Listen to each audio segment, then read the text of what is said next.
Media के छायाकार पत्रकार बंधुओं का हार्दिक अभिनंदन और स्वागत।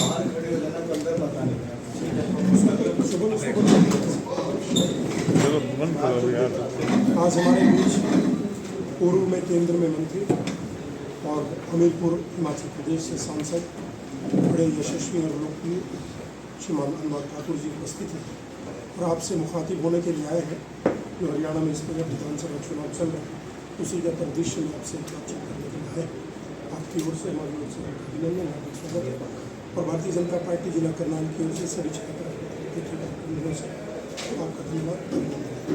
सर क्या कहेंगे आज प्रेस कॉन्फ्रेंस पिछले वाला दरवाजा बंद कर दो, सब लोग चले हुए हैं। जो मीडिया से नहीं वो कृपया कर, मैं तभी शुरू करूंगा, मैं करूंगा। नमस्कार साथियों, हमारा हरियाणा नॉन स्टॉप हरियाणा और लगातार भारतीय जनता पार्टी ने हरियाणा को आगे बढ़ाया। डबल इंजन की सरकार में चहुमुखी विकास करवाया और हरियाणा की जनता हैट्रिक लगा के भारतीय जनता पार्टी की सरकार बनाने के लिए तैयार है। हैट्रिक भी लगेगी और नॉन स्टॉप हरियाणा आगे भी बढ़ेगा। जो मेरे किसान भाई, उनको प्रधानमंत्री किसान सम्मान में 6,000 मिलता है, लेकिन मेरे हरियाणा के किसानों को 10,000 रुपया मिलेगा साल। और अभी जो फसल आने वाली उसकी खरीद भी अब कितने करने वाले हैं भाई साहब? 3100 रुपया। धान की फसल को हम 3100 रुपया करने वाले हैं। ये आज तक के इतिहास में हरियाणा में सबसे ज्यादा दाम मिलने वाला तो मेरे किसान भाइयों को भारतीय जनता पार्टी की सरकार। और अगर मैं 10 साल की तुलना करूं यूपीए की और भाजपा की केंद्र की, एमएसपी खरीद 5,50,000 करोड़ की यूपीए की सरकार ने, भाजपा की सरकार ने की 18,28,000 करोड़। जमीन आसमान का अंतर है। कांग्रेस के समय बजट था 25,762 करोड़ का 2014 में।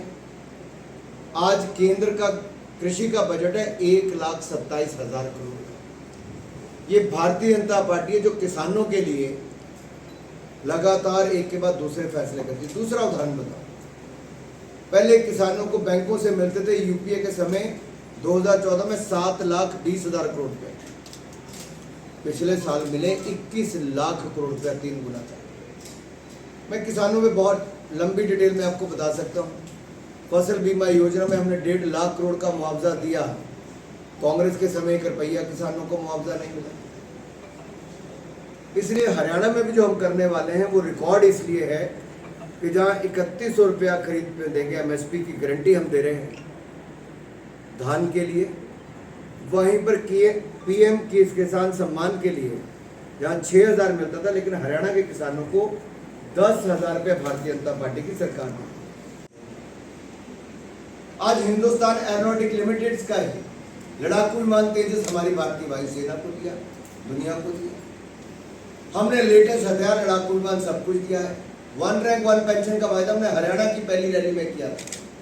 मोदी जी भी प्रधानमंत्री नहीं थे, उससे पहले वायदा किया, वो भी 1,20,000 करोड़ रुपया अब तक खर्च करके हमने पूरा किया। ना इन्होंने किसानों के लिए कुछ किया कांग्रेस ने, ना सैनिकों के लिए कुछ किया, ना नौजवानों के लिए कुछ किया, और महिलाओं के साथ जो अत्याचार किया वो देश भूला नहीं है। और मैं आपके सामने स्पष्ट करना चाहता हूं, ये सैनिकों को मजबूत भी हमने किया है, लड़ाकू विमान और लेटेस्ट हथियार भी दिए, और सेना पर जब जब जरूरत पड़ी हमने सेना के साथ हमारे प्रधानमंत्री सीमा पर भी खड़े हुए। लेकिन हमारे सैनिकों ने दूसरी सीमा में घुसकर घुसपैठ करके आतंकवादी ठिकानों को ध्वस्त किया, तो राहुल गांधी जी ने सबसे पहले प्रश्न चिन्ह खड़ा किया। यही हरियाणा के सैनिकों के ऊपर प्रश्न चिन्ह खड़ा किया कि कैसे इन्होंने घुस के मारा। कहते नहीं मारा होगा, इनमें दम ही नहीं है। ये राहुल गांधी जी के बोलते। राहुल गांधी जी को हरियाणा के नौजवानों पे विश्वास ही नहीं है। क्या हिंदुस्तान के सैनिकों पर खड़गे जी राहुल गांधी जी को विश्वास नहीं? साहब, सबसे बड़ा सवाल ये खड़ा होता है कि ये लोग जब जब सत्ता में रहे तब चीन ने हमारी जमीन हथियाई हजारों एकड़ में। जब ये सत्ता में थे तब पाकिस्तान ने पाक अधिकृत कश्मीर बनाया। जब ये सत्ता में थे तब सेना से जुड़े हुए खरीद में सबसे ज्यादा भ्रष्टाचार कांग्रेस ने किया, राजीव गांधी जी से लेकर के अपनी सरकारों तक। हम अगर अग्निपथ योजना लाए हैं, मोदी की गारंटी है, भाजपा की गारंटी है, 100% रोजगार भी मिलेगा और पेंशन भी मिलेगी, हमारा वायदा है।